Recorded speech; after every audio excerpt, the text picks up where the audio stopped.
નમસ્કાર વિદ્યાર્થી મિત્રો, આજના વિડીયોની અંદર આપણે ધોરણ 7 વિષય હિન્દીનું દ્વિતીય પરીક્ષા 2026 માટેના મોસ્ટ એમપી પેપરનું સોલ્યુશન કરીશું. તમને એ પણ બતાવીશું કે કેવા પ્રશ્નો તમારા માટે ખૂબ જ અગત્યના છે, જેના તમારે સ્ક્રીનશોટ લઈ અને પ્રશ્નો તૈયાર કરવાના છે. ઓકે, તો ખાસ પહેલાં વિડીયોને પૂરેપૂરો ધ્યાનથી જુઓ. વ્યાકરણ કેવું આવશે એ પણ આપણે સમજાવીશું.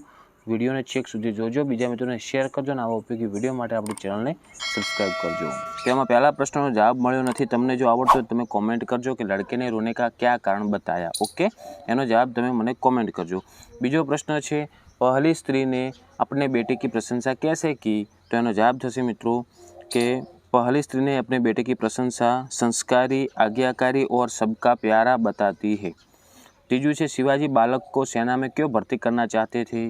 तो એનો જવાબ આવશે शिवाजी बालक की वीरता, साहस को देखकर बालक को सेना में भर्ती करना चाहते थे.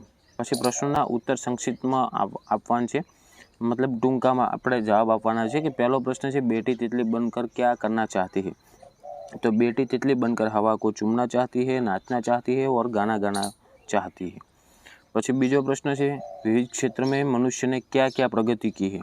તો એનો તમારા માનસિક ઉપરથી તમારે એનો જવાબ આપવાનો હતો, તો પણ એનો સાચો જવાબ આ રીતનો થઈ શકે કે મનુષ્ય विविध क्षेत्रों में मनुष्य ने विज्ञान और प्रौद्योगिकी, कला और साहित्य की, खेल और मनोरंजन में प्रगति की है. तीजू છે, मनुष्य यदि हिम्मत से काम ले तो क्या हो सकता है? આ પણ તમારા આધારે તમારે પ્રશ્નનો જવાબ લખવાનો હતો. तो એનો એક પ્રશ્નનો જવાબ આ રીતનો સાચો બની શકે કે मनुष्य में असीम क्षमता है, वह असंभव को भी संभव बना सकता है, नई चीज़ें बना सकता है और दुनिया को बदल सकता है. પછી પ્રશ્ન 2 આપેલ છે, તમારે કાવ્ય પંક્તિઓનો ભાવાર્થ સમજાવવાનો હતો કે ફૂલ જૈસી સુંદર મેં બાગો મેં ખીલુંગી. આ રીતનો તમારે કાવ્ય પંક્તિવાળો એક ભાવાર્થ એનો શું થાય લખવાનો હતો. ત્રીજો પ્રશ્ન છે, તમારે ફકરાને માતૃભાષામાં એટલે કે ગુજરાતીમાં અનુવાદ કરવાનું હતું. તો પહેલું વાક્યમાં આપેલ છે, મેરે પિતા આપકી સેનામાં સિપાહી થે. તો એનું વાક્ય શું બને ગુજરાતી કે મારા પિતા તમારી સેનામાં સિપાહી હતા.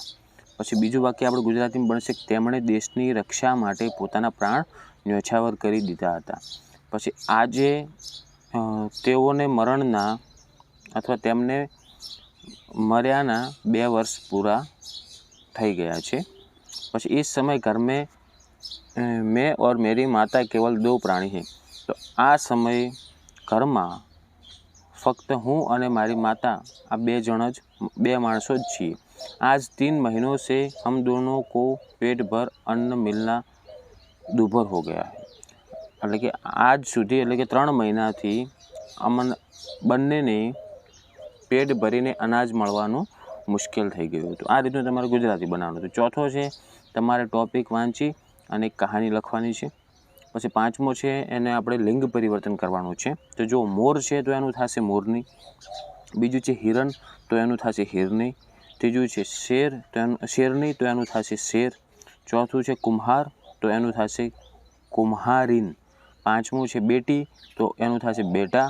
અને હાથી તો હાથીનો. આ એનું લિંગ પરિવર્તન થશે. 6થો પ્રશ્ન છે, એમાં આપણે વિશેષણ છાંટી અને એનો ભેદ લખવાનો છે, મતલબ વિશેષણ શોધીને એનો ભેદ લખવાનો છે. તો પહેલું છે વાક્ય જુઓ કે રાધાને 2 લીટર તેલ મંગવાયા હે. તો એમાં મિત્રો વિશેષણ થશે 2 લીટર. બીજું છે યહ ફૂલ સુંદર હે. તો એમાં સુંદર એ વિશેષણ થશે. ત્રીજો છે દિનેશને બહુત મીઠાઈ ખાઈ. તો એમાં બહુત એ એનું વિશેષણ થશે. ચોથું છે તુમ્હારા કામ પૂરા હો ગયા. તો એમાં તુમ્હારા એ એનું વિશેષણ થશે. 5મું છે પિતાજી બાજાર સે કુછ સબ્જિયા લાએ. તો 5મા વાક્યમાં જે કુછ આપેલું છે એનું વિશેષણ થાય. 6થું છે વે લડકે ખેલ રહે હે. તો એમાં વે જે આપેલું છે ને પહેલું એ એનું વિશેષણ થાય છે. 7મું છે, તમારે એમાંથી ક્રિયાપદ શોધી અને એનો કાળ લખવાનો હતો. તો પહેલું વાક્ય કેવું આપેલ છે જુઓ કે કોઈ ગાના ગા રહા હે. તો એમાં ક્રિયાપદ કયું થયું કે ગા રહા હે. તો હવે એનો કાળ પણ લખવાનો. તો આ કયા કાળનું વાક્ય બની શકે તો કે વર્તમાન કાળ. એવી જ રીતના બીજો પ્રશ્ન કે પરસો કાશ્મીર મેં હિમ વર્ષા હુઈ. તો હુઈ આ એનો ક્રિયાપદ થશે અને એનો કાળ થશે મિત્રો ભૂતકાળ. જે બોલું છું એ સારી રીતે સાંભળી અને સોલ્યુશન કરજો. ત્રીજો છે મેં ક્રિકેટ ખેલતા હું. તો ખેલતા હું એ એનું ક્રિયાપદ થાય અને એનો કાળ થશે મિત્રો વર્તમાન. ઓકે, વર્તમાન કાળ. પછી ચોથું છે અગલે સોમવાર કો હમ સ્કૂલ સે પ્રવાસ જા રહે હે. તો આમાં જા રહે હે એ એનું ક્રિયાપદ થાય અને કાળ થશે આનો ભવિષ્યકાળ। પાંચમું છે રોહન કલ अपने मामा के घर गया था। તો આમાં મિત્રો ગયા था એ એનું ક્રિયાપદ થાય અને કાળ થશે ભૂતકાળ। અને છઠ્ઠું છે આજ રાત को ठंड ज़्यादा होगी। તો હોગી આ ભવિષ્યકાળ છે અને હોગી એ એનું ક્રિયાપદ છે। ઓકે, આઠમો પ્રશ્ન છે તમારે કાવ્ય વાંચી અને એના આધારે પ્રશ્નોના જવાબ આપવાના હતા। પહેલો પ્રશ્ન છે સચ્चा इंसान किसे कहते हैं। તો જવાબ આવશે મિત્રો सच्चा इंसान वो है जो अपने तन मन और धन से देश को दान देता है और प्रेम तथा संतोष के भाव से जीवन में मिलने वाली हर चीज़ को स्वीकारता है। પછી બીજું છે प्रेम और संतोष भाव से किसका स्वीकार करने को कहा है। तो એમાં જવાબ આવશે મિત્રો जीवन में मिलने वाली हर चीज़ को स्वीकार करने को, चाहे वह सोना चांदी हो या सूखी रोटी, महल हो या खाली झोंपड़ी। ओके, तीजू है कौन अपना पानी नहीं पीता। तो एम जवाब आवशे मित्रों नदी अपना पानी नहीं पीती। पछी चौथुं है देश को किस तरह दान देना चाहिए। तो देश को तन मन और धन से दान देना चाहिए एनो जवाब थाय। अने पांचमो है काव्य का योग्य शीर्षक दीजिए। तो आनु शीर्षक एटले के टाइटल थशे मित्रों सच्चा इंसान। प्रश्न 9 है जेमां तमारे शुं करवानुं छे चुटकुलोनुं निर्माण करवानुं छे। तो पहेलो आपेल छे छगन। छगन एवुं बोले छे कि तुमने राजू को चांटा क्यों मारा। तो आपणे एनो चुटकुलो बनावવાનો છે। तो मगन जवाब शुं आपशे कि हाँ मारा। पछी छगन ने बोला कि तो फिर 15 दिनों के बाद आज ही क्यों मारा। तो मगन हवे एमना चुटकुले मतलब एक कॉमेडी आपणे बनाववानी हती। आमां मगन शू जवाब आपसे कि मुझे 15 दिन बाद आज याद आया कि उसने मुझे चांटा मारा था। तो आ रीतनु एक चुटकुलू बने। पछी बीजું वाक्य एवी रीतना प्रश्न आपेलो छे। पति एवुं कहे छे कि अब मैं भुलक्कड़ नहीं रहूँगा। तो पत्नी शू कहे छे।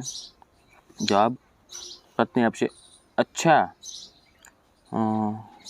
क्या हुआ एम एवुं तो शू थयुं। એટલે पति पछी रिप्लाय आपे छे कि देख मैं एक नई किताब खरीद लाया हूँ जिसका नाम है याद रखने के 1000 तरीके। तो पत्नी एम कहे छे और तुम वो किताब कहाँ रखकर भूल गए। तो आ रीतनो चुटकुलो बने छे।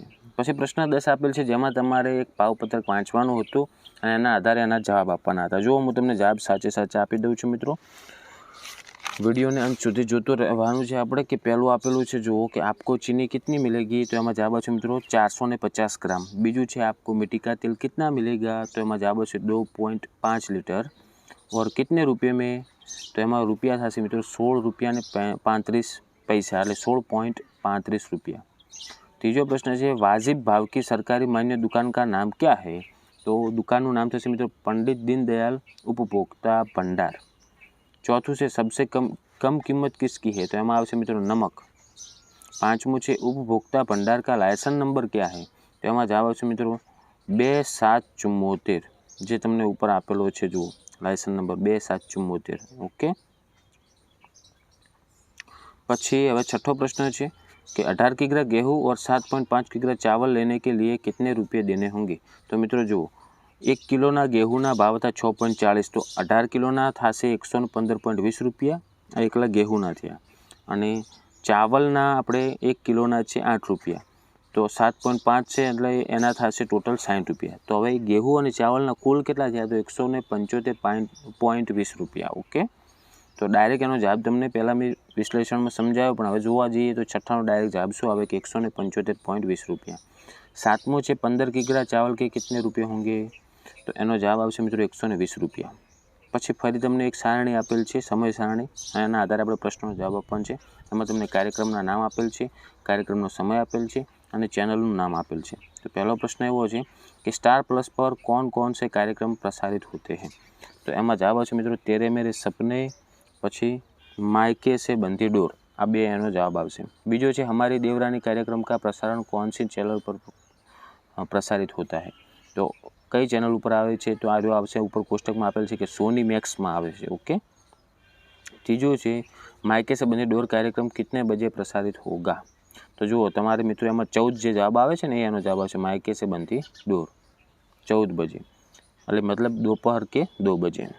पछी आगळ आपणे चौथो प्रश्न है कि सेट मैक्स पर 13 बजे એટલે કે બપોરના 1 વાગ્યે कौन सा कार्यक्रम प्रसारित होगा। तो 13 बजे जो नव्या आवशे। कयो आवशे? नव्या।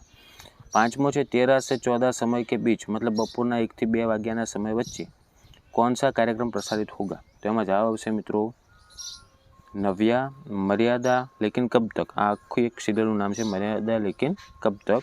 અને પછી બીજું આવશે છેલ્લે मायके से बंधी डोर। छठो છે तेरे मेरे सपने कार्यक्रम कौन से चैनल पर कितने बजे प्रसारित होता है। तो आ जवाब आवशे मित्रों आमां चैनलનું नाम पहला आवशे स्टार प्लस અને કેટલા વાગે આવે છે કે 12 बजे। ओके, હવે સાતમો પ્રશ્ન છે કે 14:30 એટલે કે 28 વાગે આપણે 2:30 વાગે બપોરના कौन सी चैनल पर कौन सा कार्यक्रम प्रसारित होता है। तो जो एमा कौन सी चैनल पर तो कि सेट मैक्स पर। और बीजो प्रश्न है कौन सा कार्यक्रम तो मन की आवाज़ प्रतिज्ञा वाला कार्यक्रम प्रसारित होता है। पछी 12मो प्रश्न है जेमां तमारे एक पत्र लेखन लखवानुं हतुं। ओके, तो आ हतुं मित्रों आपणे हिंदीनुं धोरण 7 विषयनुं मोस्ट आईएमपी पेपर अने एनुं सोल्यूशन। तो आशा राखुं छुं कि विडियो तमने उपयोगी बन्यो हशे। तो विडियोने लाइक करो, बीजा मित्रोने शेर करजो અને આવા ઉપયોગી વિડીયો માટે આપણી ચેનલને સબસ્ક્રાઈબ કરજો। બધા જ વિદ્યાર્થીઓને એક્ઝામ માટે બેસ્ટ ઓફ લક। હવે મળીશું મિત્રો આપણે નેક્સ્ટ વિડીયોમાં। Thank you so much for watching my videos. Thank you so much.